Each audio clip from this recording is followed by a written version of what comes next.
Hello and welcome back to my channel. Today I'm going to be sharing with you my favorite things from the month of February. I am so glad February is over, you guys. It was like the worst month weather-wise. So cold. So many of us were sick. Our friends were sick. Our family were sick. We got sick. And I'm just really glad it's over. So yeah, these are some of my lifesavers for the month of February. Things that I loved. I had a little time to reflect back and think through what worked for me and the new things to me that I wanted to share with you so that you might have some things next month be your favorites. So stay tuned.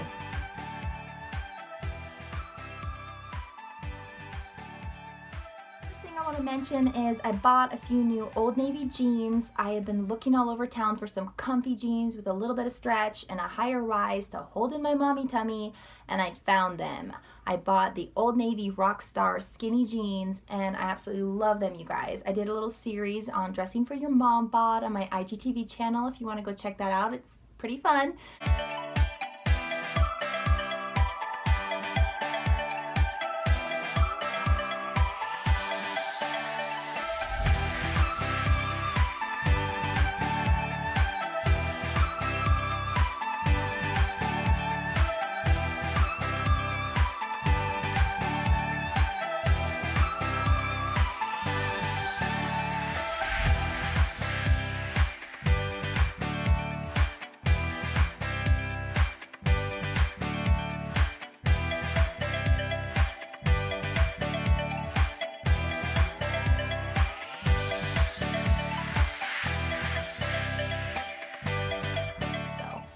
Highly recommend those jeans. They're the Old Navy Rockstar Super Skinnies.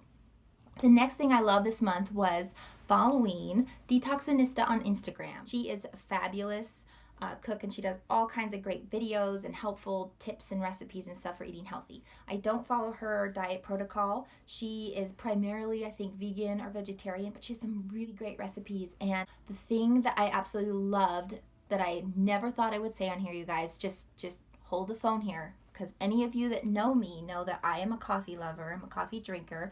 And if I'm going to drink my coffee, I want cream in my coffee. I want half and half of my coffee. I mean, that's why I drink it, right? It's just really a catalyst for the cream and the yumminess. Anyway, I knew that I drink enough coffee. I better start finding a healthier alternative. And about a year and a half ago, I pretty regularly drink bulletproof coffee with just some coconut oil or butter, maybe some honey, maybe a little maple syrup, depending on my mood.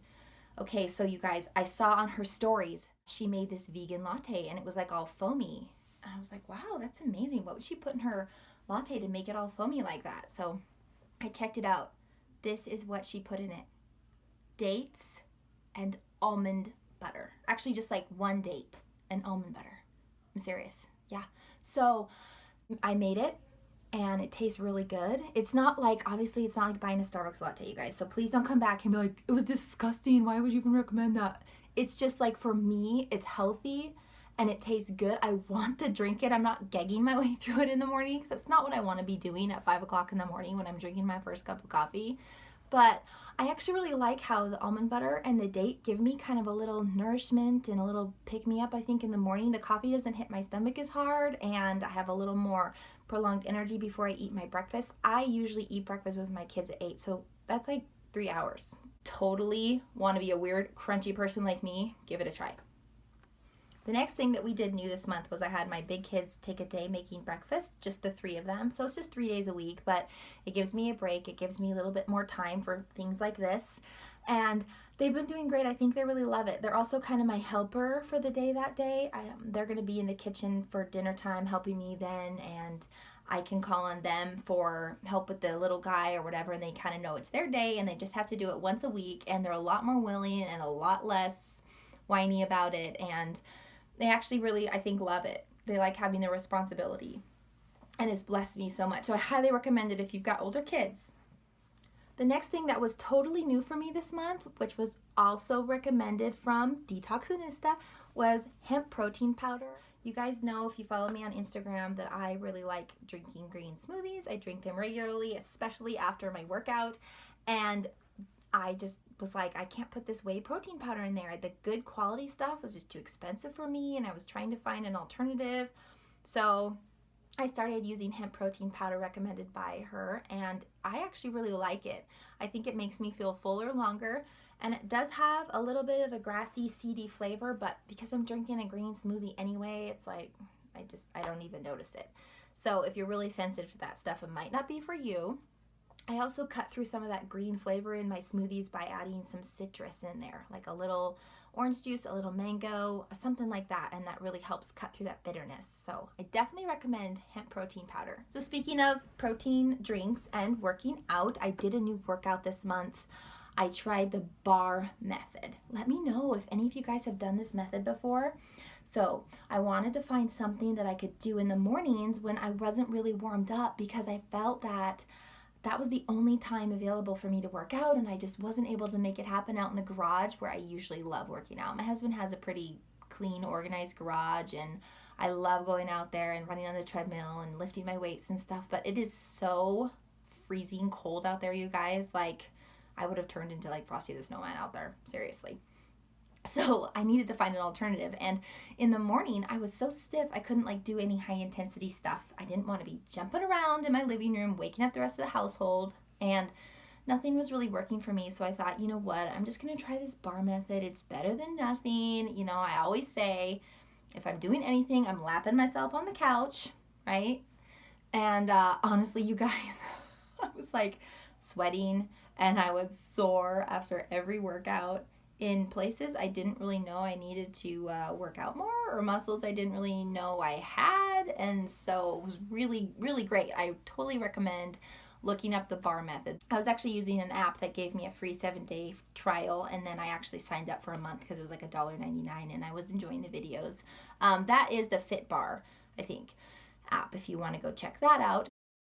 I like them. She has some great time allotments for videos, and it gives me something to do in the morning to get my blood flowing and get a little tone, and I really recommend it. It's been working for me. Maybe it'll work for you too. The next thing that I love this month was also an app, and I've been using it actually since December. I forgot to talk about it in my January favorites when I had the little Instagram story series on there, and it's Duolingo. If any of you guys use language apps like Mango and stuff, I love Mango languages, but this one has more grammar and writing and practice for learning the language in other ways that I've really been enjoying. It's very simple and straightforward. It's easy to follow. The format is great. And it's free. So it's also fun to use for your kids if they're at a good reading level or they're typing on the computer. They could totally do it. It's very family friendly. The ads that play on it, if you have a free subscription to it, are just child friendly, family friendly, so no worries there. And they're really short. You don't have to watch it for very long before you can move on. So I am loving it. It's really easy to keep up on. I can do it at least 3 or 4 times a week. And sometimes when I want to sit down and veg on my phone, I'll just do my Duolingo instead, and I make sure I spend at least 5 minutes on there before I go, scrolling around on social media. Just another way for me to educate myself and grow and strengthen my own mind. I just couldn't wait till March to share this with you guys. My last and favorite thing, seriously, is the podcast called The Next Right Thing by Emily P. Freeman. I just discovered her a few weeks ago, and so I haven't been listening the full month of February. But I couldn't wait because her podcast is awesome. She almost has like an ASMR voice, you guys. Please don't go Google that. It just means she has like a really gentle, kind of could put you to sleep sort of voice. It's very soothing. But she's got these 15-minute short segments that are just meaty and Christ-centered and love-filled and encouraging and inspirational and motivational. She talks about how to make hard decisions, how to deal with overwhelm in your life. So like, who doesn't need that advice, right? I am just loving it, and I highly recommend you go check her out as well. So those are my February favorites. I hope you guys enjoyed this video. I hope it encourages you to spend some time reflecting back over your month. I'll see you later, guys. Bye.